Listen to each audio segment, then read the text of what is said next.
I need you to dig deep. I know you're tired, but it's day 3 of the Morningstar Investment Conference.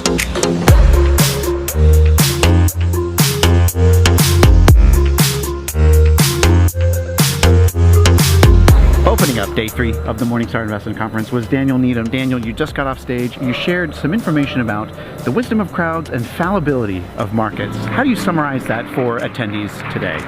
Well, I think the key crux to the presentation is that markets work well when there's lots of diverse participants, people behaving differently, and they cease to work well when people start to copy each other, imitate each other.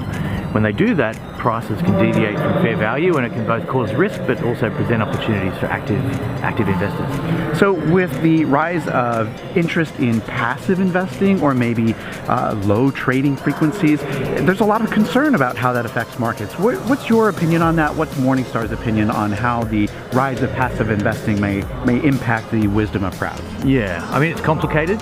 There's no doubt about it. On the one hand, there are elements that would potentially suggest it could risk markets functioning well. On the other hand, there are elements where, long holding periods, stable ownership are probably good for markets. So there's some early research that suggests markets may be becoming slightly less efficient in some ways. People allocate to passive investment from an asset allocation perspective. So more of the instability potentially comes from people trading baskets of stocks than the act of being passively investing. But you could make the case that the more people replicate each other, the more that they do the same thing, the more fragile markets are. So look, it's uncertain. I think there's arguments on both sides, and we've got to do more research on it. Well, very good words of wisdom. Thank you so much for sharing that with us today. Great, thanks, Bill. Right after Daniel Needham's keynote, there was a session about healthcare and how we are going to afford healthcare expenses. First up was Damian Conover. He talked about investments in drug companies and potential investment opportunities that exist there, and no bagel. Next up was a presentation by Karen Anderson. Karen provided some information about prescription drug benefit plans and how we can better afford our prescription drugs. Probably not going to get the cookie. And finally, there was Christine Benz. Christine talked about ways advisors can learn about all of the healthcare options affordable and available to customers and consumers. And here is Christine with her thoughts on affordable healthcare options. And I gotta go for the banana to keep it affordable. Well, joining me once again is Christine Benz. Now, Christine, you used your time during the session to talk about strategies that advisors can pursue when talking with their clients about healthcare. What are those ideas? Well, one thing we talked about was an increasing number of people are covered by a high deductible plan at work. And so it's important to make sure that clients are using the health savings account option. And if you have clients who are in a position to leave the HSA assets intact, not touch them for healthcare expenses, they can really harness the great tax benefits that come along with an HSA. But it's also important to do your due diligence on the HSA because a lot of them are pretty lousy. That's right, not all plans are created equal. So we've done some great research at Morningstar, which I talked about, where people can compare HSAs based on how they're using them. So that was one starting point. We also talked about healthcare expenses in retirement. And so we know that they are pretty variable. So you see the lump sum that Fidelity publishes every year, but in reality, when you look at it spread out over someone's retirement time horizon, we see that those costs vary a lot by age, for one thing, as well as health condition. So you'll have people who use significantly more healthcare and spend more out of pocket on healthcare, and other folks, especially healthy younger folks, will spend much less. So help your clients understand the variability of those expenses in their total spending plan.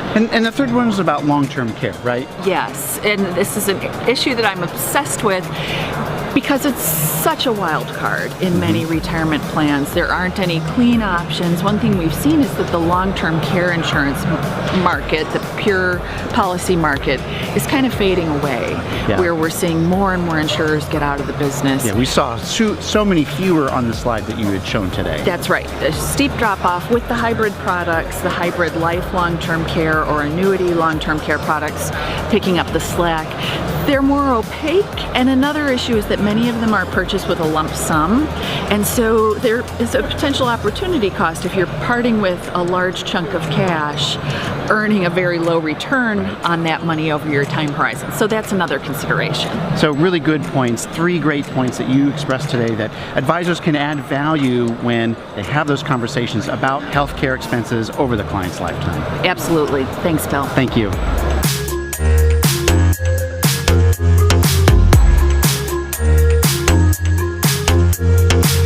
With the morning keynotes all done, we are making our way over to the Fintech stage to see who wins the Best in Show award.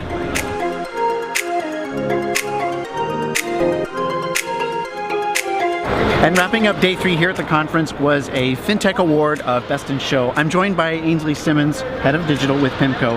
Ainsley, tell me about the judging experience of all the Fintech demos that you witnessed here. It was a great experience. There were I think it was about 20 Fintechs. They had 5 minutes to pitch their idea, so they had to be super tight, really crisp, and there was just a great range of ideas presented, and it was a great experience. We got to see a lot that's going on in the industry, and it's lovely that Morningstar bring all these Fintechs to the platform. Indeed. Now you shared the stage with Margaret Hartigan, CEO of Marstone, and you collaborated together, and who was the winner that you ultimately decided deserved Best of Show? Yeah, I mean, it was tough. We sort of had a big debate last night and this morning, but ultimately we chose Zoe Financial as our winner.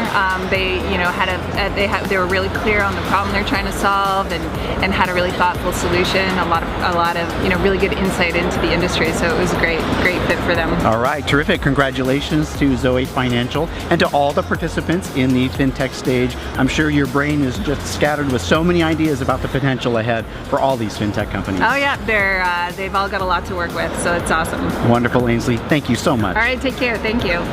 And that is it for day 3 of the 2019 Morningstar Investment Conference, and for the conference in total. I had a great time covering this event, and I hope you enjoyed our coverage. If you did, hit that thumbs up button and let us know. And also, save the date for June 3rd through 5th, 2020.